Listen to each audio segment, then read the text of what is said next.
I was, 11 years old, a little tiny kid. So I jumped on my surfboard and I paddled out. As soon as I got right to where the surfers were, all of a sudden out of nowhere, an 8-foot set of waves came, landed on my head, took the board out of my hand. This is before we had leg ropes. You lost your board, you swam. So I swam to the beach and I got my board, I turned around and I looked out again and it looked flat as a lake again. I said, well, maybe it was some kind of a rogue wave or some kind of a fluke or something. So I jumped on my board, paddled right back out. As soon as I got to where the surfers were, all of a sudden out of nowhere, another 8-foot set of waves came and landed on my head, took the board out of my hands.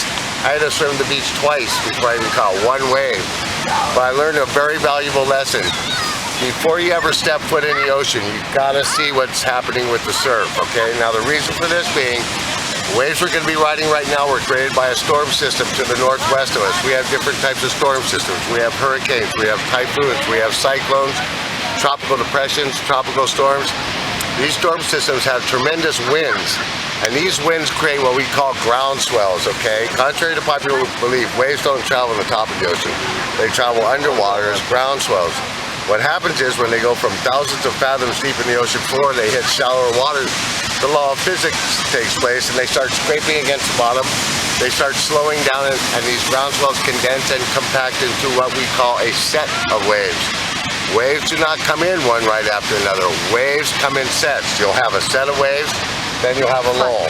You'll have a set of waves, and then you'll have a lull. Now sometimes the time between sets could be 5 minutes. Sometimes it's 15 minutes between sets. Sometimes it could be a half an hour. It all depends on how strong the storm was, okay? Now sometimes a set of waves could have only 2 waves in it. Sometimes I've seen 40 waves in a set. So, you want to see how often the waves come in? Yeah. You want to see how many waves are in a set? And the most important thing I learned the hard way is how big are the sets, okay? But those 3 things, how often the sets come in, how many waves are in a set, and how big are the sets. So you know what you're dealing with, the pattern that the surf's coming in. Once you have a good idea of the pattern of the waves, you go, okay, this is where I want to go surfing. Now, there's 4 things you have to take into consideration, you have to think about before you go into water. My acronym for this is SURF, S-U-R-F. The S stands for safe in, safe out. You can go have the greatest surf session you like, but if you can't get in safely, it doesn't count. I learned that the hard way in 1974 in Bali. We were making a surf movie. Perfect waves, 200, 300 meter long waves, on a 100-foot bamboo ladder you went to get to the water, and I went out. I had the surf session of my life. I got carried away. The sun went down and I had no clue where that ladder was. I was cold, hungry, in the dark, in the jungle, staring at a 100-foot cliff. I learned the hard way. When you go in, you got to make sure you get your ass out, okay? So seriously, anytime you go in the ocean, especially for your kids and stuff, make sure they can get in safely. What you do is, where your safe entrance is usually going to be your safe exit. Walk down to the water's edge, turn around and pick out a landmark, something that you can easily see from the water, okay? Pick out a tree, pick out a house, pick out a rock, pick out anything but a parked car. I learned that one the hard way too, okay? A permanent landmark. Ideally you want to pick out 2, because 2 will line perfect, but at least 1 when you go in the water. Like if we went in the water, just say head for the house, you know, but it's really important to know you have somewhere to aim, because when you're swimming or paddling your surfboard, you can't tell the difference between the rocks and the sand, so you want to have that landmark. Okay, so that's the S in surf, safe in, safe out.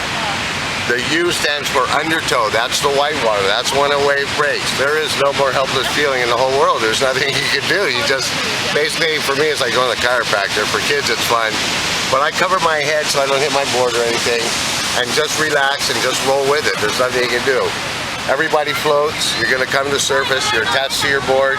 As soon as you come up, your board's right there. Whenever you're underwater, in a swimming pool or anything, if you're underwater and going to the surface, always come up with your hand first.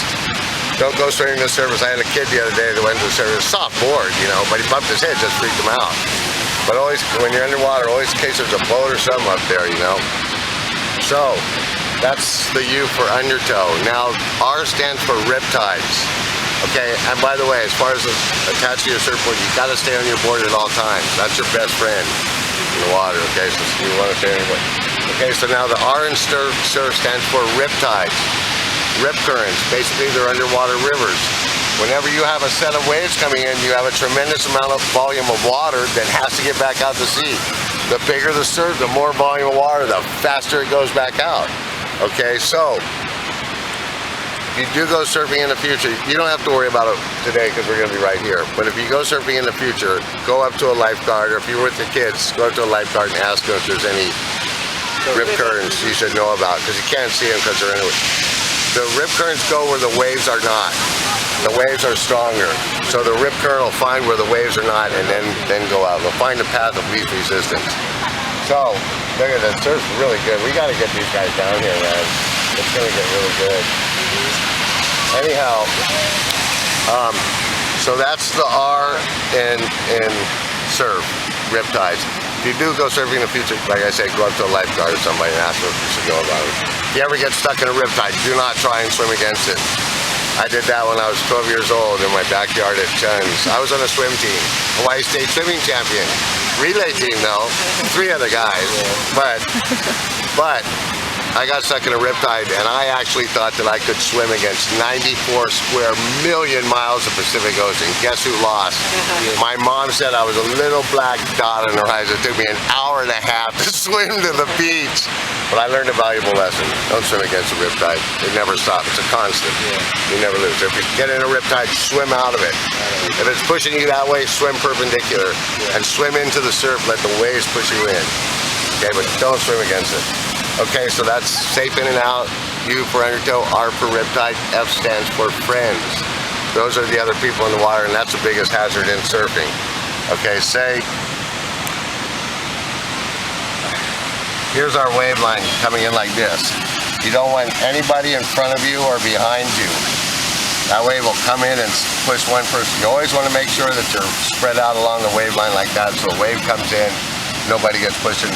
If somebody does come in front of you like this, you can't count on that person to get out of the way. If they get in front of you, just lay down a couple strokes, you're out of the way. But always make sure the wave's coming in, nobody's in front of you or behind you, even when you're just sitting in the water. Now, here's another situation. If a wave's coming in and you're on your surfboard and somebody's riding a wave and they're coming at you and you're not sure if they're good enough to get around you or not, when in doubt, bail out. Just roll off your board and dive down without hitting the bottom. I learned that one the hard way too. But just dive a couple feet underneath, that's your safe zone, let the wave go by. Okay, now, what you have in me as far as an instructor is wave selection, knowing which wave to catch and which wave. Each wave that comes in, no matter how long that wave is, there's this much area that is the best place to catch the wave. And that's where I come in, is knowing how the wave hits the reef, how the wind, everything. That's the biggest question I get is people go, how the whole ocean did you know to have me right there for that wave to take me all the way to the beach, you know? And it's something that you can't explain in the words. It's something that you just learn after just getting pounded so many times. So, the main thing is, what's going to happen is we're going to be on the inside here, and I'm going to be right next to you. When I see a wave coming, when I first went to teach surfing in Kona, they'd have everybody lay on the board, a wave come, okay, everybody start paddling. Everybody starts paddling. It's almost impossible for somebody to catch a wave by themselves when they first start. But I really dig teaching surfing. So what I do is I pretend like I'm going to catch the wave myself. You're going to be right next to me. And I'll be looking at the wave as it comes in, and at the last minute, instead of me jumping up, I'm going to come up behind you and give you the magic push into the wave so you guarantee catch a wave and you have no excuses. And then I yell, stand up. Okay? Now, as far as the standing up thing, okay, let me get the board over here.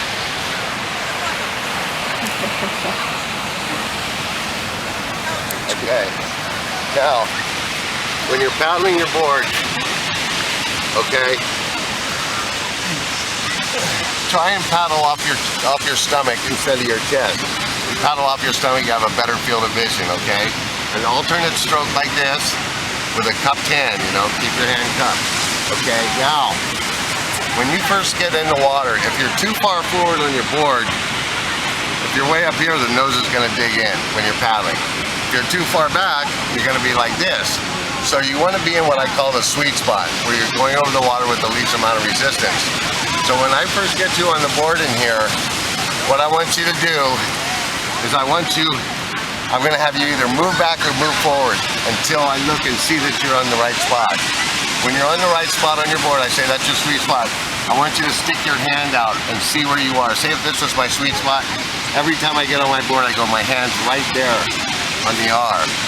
Okay, if I got on my board and I went like this, I know I'm too far back. So I just go, hey, Maria, sweet spot. I'm not getting fresh, okay? Now, the surf's coming out, it's getting good. Okay, now, when I push you into the wave, the most important thing is you've got to look straight ahead.